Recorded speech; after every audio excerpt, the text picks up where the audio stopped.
Ignorance of history can easily create ignorance in the present. It's especially troublesome when that absence of knowledge involves your personal heritage. The results can be a dismissal of what was or an overreaction, which quickly takes down long battled for progress. My next guest with her new book is one of the treasures of America as a rare example of living history. She was one of the 9 students in Arkansas whose desires and determination as part of the Arkansas Nine resulted in Little Rock's Central High School being desegregated. That was back in 1957. Her book brings her personal experiences, challenges, and triumphs against a racist society into today for all people, really, to learn from and move forward with greater respect and wisdom. Her book is March Forward Girl, From Young Warrior to Little Rock Nine. Melba Pattillo Beals. It's an honor to speak with you, Ms. Beals. Well, good morning, and thank you. My pleasure, my blessing. And learn more about Melba's books. This book, March Forward Girl, and she also wrote a book more specifically focused on the Little Rock Nine story, melbapattillobeals.com. I'm reading March Forward Girl, Ms. Beals, and for whatever reason, the thought of when they retired Jackie Robinson's number in baseball a few years ago came to my mind. I remember reporters going for the obligatory story with the African-American baseball players. What are your thoughts of this gesture in this day? The number of black baseball players who just flatly asked the question, who's Jackie Robinson? That being unaware of that part of their heritage and the void that creates. That's sort of a void I think you're filling in the here and now with March Forward Girl. Was that part of your idea for writing this book? Part of my idea is that. It's also that no matter where you are, what your heritage, I want you to know that you are free at birth. One of the things that I did in Little Rock was to spend all the years of my life seeking to be equal. Wanting to be equal, desperate to be equal. Can you just see me? Can you treat me fairly? I remember by the age of 3, I knew that I was in the wrong place because my parents would be parents and wonderful at home, but go to the grocery store up the block, there'd be white people there. They would kowtow, yes ma'am, no ma'am. We couldn't touch any of the products. And if you were standing in line with your groceries to check out, but one of the white ladies came and wanted to get in line, they just stepped in front of you, and you had to step back. So you could go to the grocery store and be there hours at the wrong time. And so that was the first thing I noticed. And by the time I was 4, I said to my mother, where am I from? And she said, the stork brought you. And I said, well, you know what I want to do? I want to out. And I went out and I sat in my wagon and I waited for the stork to come over again. Because I thought, you know what? If he is delivering one person, he'll deliver the other. He'll be back. I'm going to flag a riot out of Little Rock.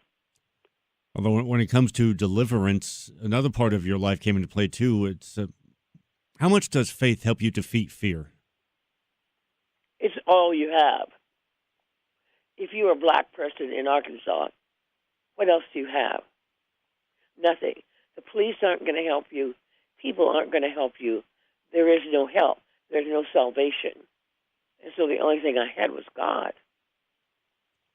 And that taught me to relate to God at a very, very early age. Because when my mother and I were in dire difficulty as I tried to integrate Central High School, and we were being chased by a mob, the only alternative I had was to pray. Police weren't going to help us. If anything, they'd help the mob get us. Yeah, so to realize that you are in that great suspended situation where hundreds of people are chasing you and you have no way out is something.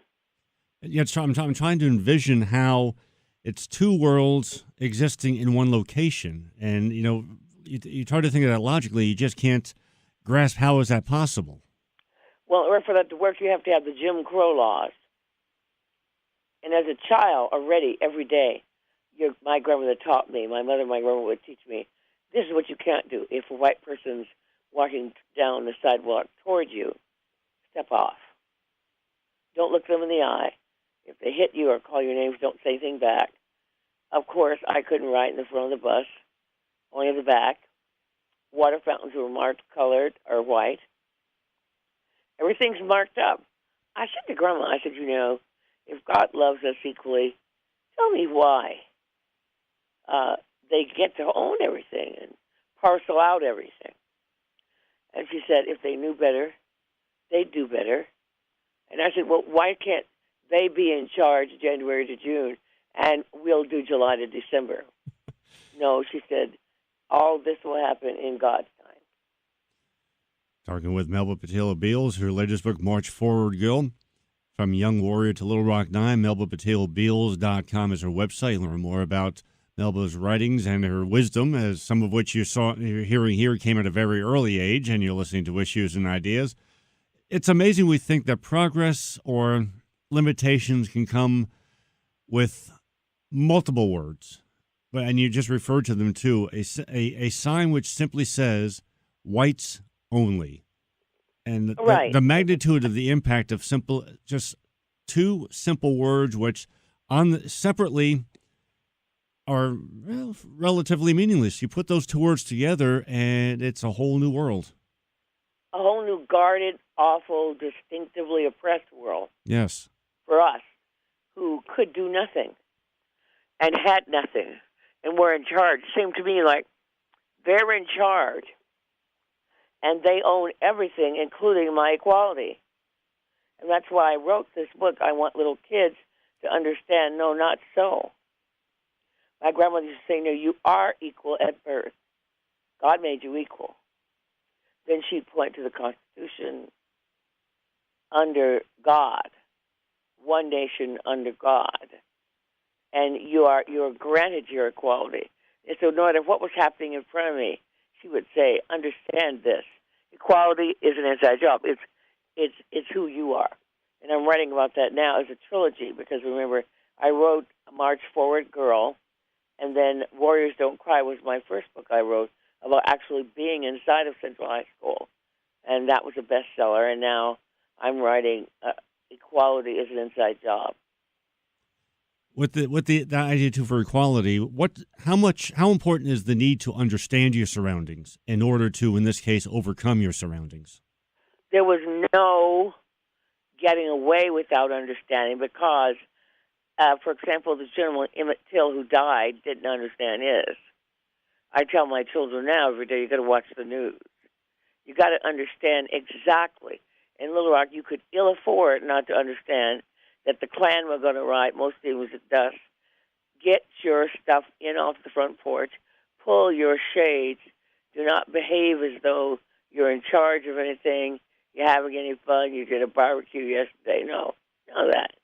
Whatever you got cooking, whatever you got going on, it's not going to be in the evening because you're coming in and pulling your shades and letting the Klan ride. Because they would hang people for entertainment.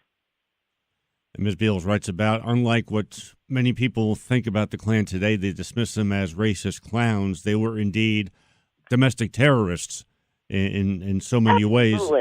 And imagine in my little tummy as a child, as I was writing this book, I actually had to really pray hard about my feelings because imagine the fear that by the time I was 3 and 4 had already set up. Fear controlled my life. Fear controlled my life. Every single day of my life, I watched how the adults responded.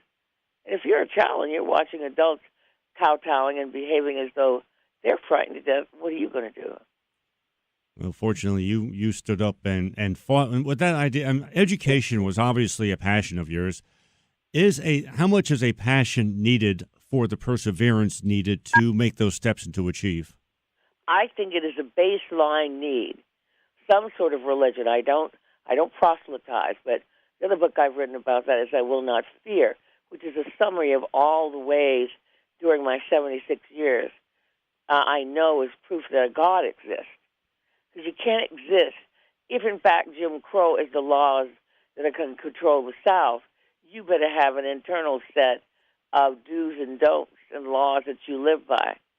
And you have to have some premise, some baseline reason that you hope. If you hope, why do you hope? How come you hope? What is the basis of your hope? And so you have to have a religion. You can't survive without it. People often say, well, as a child, how on earth did you survive Central High School? Well, with God. And I'll say, God. And they'll look at me like I'm crazy and say, no. What do you mean? How did you make it through all that violence? And I said, because I prayed every day. And my grandmother said to me, God is as close to you as your skin. You have to reach out. And that's all I had. I didn't have anything else. If the police are not on your side, the firemen are not on your side, nobody is going to come and rescue you. You better get a system of rescue from somewhere. Last question. We have to wrap up here with Melba Pattillo Beals. Today's generation in the African American community, and this is, I'm an outsider, obviously. I'm white Italian American. It seems like there's not a full understanding of the difference between challenging what's wrong and confronting what's wrong. In my mind, when you confront, that eliminates any possibility of mutual communication versus a challenging of what's there that's wrong, and you can make the changes that you're seeking. Well, see, if you challenge it, you can discuss it, negotiate, you leave open options. Violence is never the solution, it's only love. And I want to make something clear. People say to me, oh, you must really hate white people. Well, eventually when I was 16 and done with Central High School, it was a white family that took me in and saved my life and raised me the rest of the way. And to this day, all these years later, I have holidays with them. I talk to my sister every few days. We are still a family. So for me, I had a white mother and father, and all these white sisters and brothers are very close to me. So no. Don't make assumptions about who I am, and don't make assumptions about life that violence is the answer. Bottom line, love is the answer.